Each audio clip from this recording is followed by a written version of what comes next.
par Jean-Pierre Guillard. 65 ans et toujours en activité.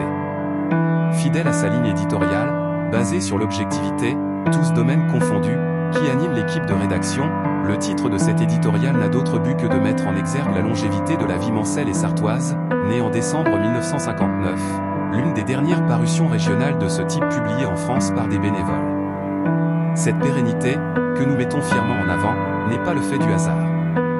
Ce 485e numéro justifie que vous, lecteurs fidèles ou occasionnels, trouviez toujours une bonne raison de lire notre magazine et partagiez une passion, découvrir l'histoire et le patrimoine du département. On nous pose souvent la question, comment trouver toujours de nouveaux sujets malgré le nombre de revues déjà parues? La réponse est simple, la curiosité des rédacteurs et le souci de fouiller la mémoire sartoise. Le sommaire en est la parfaite illustration. Le basket fait rayonner la Sarthe au plus haut niveau depuis longtemps. Vainqueur de la Coupe de France, champion national à de nombreuses reprises, le Sporting Club Moderne du Mans, né en 1938 sous l'égide des comptoirs modernes est devenu le Mans Sarthe Basket en 1993. Nous vous proposons de découvrir ses premiers pas dans la mythique salle Boulomène. Notre visite du Mans se poursuit par le château de l'Angevinière et l'origine insolite de l'église Sainte-Thérèse de l'Enfant Jésus. N'oublions pas le nord du département avec une escapade à la commanderie du Guélian à Moitron. Côté personnalité née ou ayant exercé en Sarthe, vous pourrez découvrir que Louis Mermas fut enseignant au lycée de garçons du Mans et que le père de l'hématologie, Paul Chevalier, était originaire du Grand Lucé. Plutôt que continuer un inventaire à la Prévert, toute l'équipe de la vie mancelle et sartoise vous souhaite d'excellentes fêtes de fin d'année et ses meilleurs vœux pour 2025. Diadème effacié et paire de frissons. Par Philippe Landais. Ravivons nos vieilles peurs d'enfance en allant à la rencontre de nos deux invités. Phobique, horrifique, la liste est longue pour les qualifier. Mais entrons dans l'intimité de deux créatures à 8 pattes qui peuplent peut-être encore nos nuits. Petite histoire d'un graffiti. Par Nicole Prunier. Entamer des travaux dans un lieu patrimonial promet bien souvent quelques belles découvertes. C'est ce qui s'est produit à l'abbaye Notre-Dame de Tuffet où la démolition d'une cloison nous a révélé de petits signes venus d'autrefois. L'Angevinière, grande histoire d'un petit château urbain. Par Daniel Levoyer. Loti le long de la rivière entre les boulevards Nature et Demorieux, après avoir contourné le rond-point de la Rocade, il est une demeure de charme, abusivement nommée Château, où quelques sommités mancelles ont séjourné. Tentons de retracer sa longue histoire. Les années mancelles de Louis Mermas. Par Titi Beauty. Décédé le 15 août, à l'âge de 93 ans, agrégé d'histoire, Louis Mermas eut un long parcours politique auprès de François Mitterrand. Mais sait-on qu'il fut enseignant au lycée de garçons du Mans de 1961 à 1963. Le Mans, origine de l'église Sainte-Thérèse de l'Enfant Jésus. Par Éric Lemierre. Nous sommes en 1955.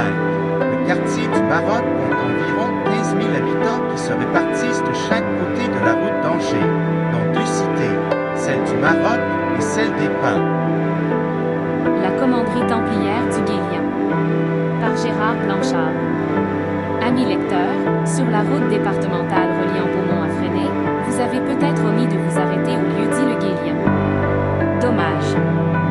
Vous y auriez découvert un site chargé d'histoire. Suivez-nous pour une courte visite. LMTV, 30 ans d'évolution et d'adaptation. Par Pascal Brulot.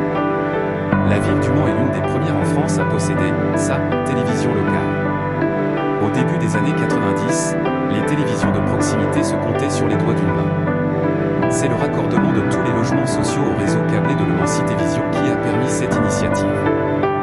Dans le cadre du plan câble, le législateur avait réservé un canal, le 8e, à une exploitation locale. L'offre n'était alors que de quelques dizaines de chaînes TV. La salle Boulomès au Mans, un pan de l'histoire du basketball. Texte, Alain Desnaux et Jacques Beauclerc. Photo, FFBB Sarthe et SCM. Dessin, Léa Gomez. Fin 2013, un monument du basket sartois disparaissait sous les coups de boutoir des pelleteuses. Les nostalgiques de ce lieu mythique ne pourront s'empêcher de penser aux moments extraordinaires passés dans cet antre où s'est illustré le Sporting Club Moderne. Le sang des innocents. Par Jacques-Henri Minier. À un carrefour près de Ballon, un panneau à l'écriture maladroite attire l'œil du promeneur. Il rappelle un drame qui s'est passé en ce lieu, lors de la libération dont nous venons de fêter, cet été, le 80e anniversaire. Nous avons revu ces scènes de liesse à l'arrivée des Américains. N'oublions pas cependant que notre département fut le théâtre de violents combats et que tout au long du parcours des libérateurs, on déplora de nombreuses victimes innocentes. La libération, je m'en souviens. Par Claude Guazdu. Claude Guazdu confie à la vie mancelle et sartoise ses souvenirs de la libération et évoque le drame qui frappa sa famille en ce mois d'août 1944. Suzanne Jean et la petite sirène. Par Jean-Pierre de la Pérelle. D'origine catalane, Suzanne devient sartoise dans les années 1960. Elle suit sa vocation et se lance dans l'enseignement du français. Son goût pour la poésie, entre autres, l'amène à beaucoup apprécier la peinture, le dessin. Le cinéma, le cinéaste, a fêté ses 20 ans. Par Jean-Pierre Guillard. Si le Ciné-Poche proposait une programmation d'art et essai dès 1978, les cinéastes apparaissent dans les paysages cinématographiques Monceau en 2004. Paul Chevalier, pionnier de l'hématologie. Par Didier Béouty. Bien que dépourvu, jusqu'à ces toutes dernières années, d'un enseignement de la médecine, notre département n'en a pas moins produit, au XXe siècle, plusieurs grands médecins, précurseurs dans leur spécialité. Ce fut le cas de Paul Chevalier, 1884 à 1960, père de l'hématologie moderne en France. Bernard Réquichot, météore de l'art informel. Par Bernard Hinault et Jacques-Henri Minier. Cet article s'ouvre sur une photo datant de 1960, le portrait d'un homme dont le regard fixe le lointain avec une intensité teintée d'assurance, apparemment maîtrisée, et une inquiétude diffuse, mais bien réelle. Cet homme a 31 ans, il est peintre et écrivain. Depuis 7 ans, il anime par ses créations singulières et déroutantes, la vie artistique parisienne. Il s'appelle Bernard Réquichot, est né dans la Sarthe et le Centre Pompidou du 3 avril au 2 septembre 2024 vient de lui consacrer une rétrospective justifiée, réunissant plus d'une cinquantaine d'œuvres.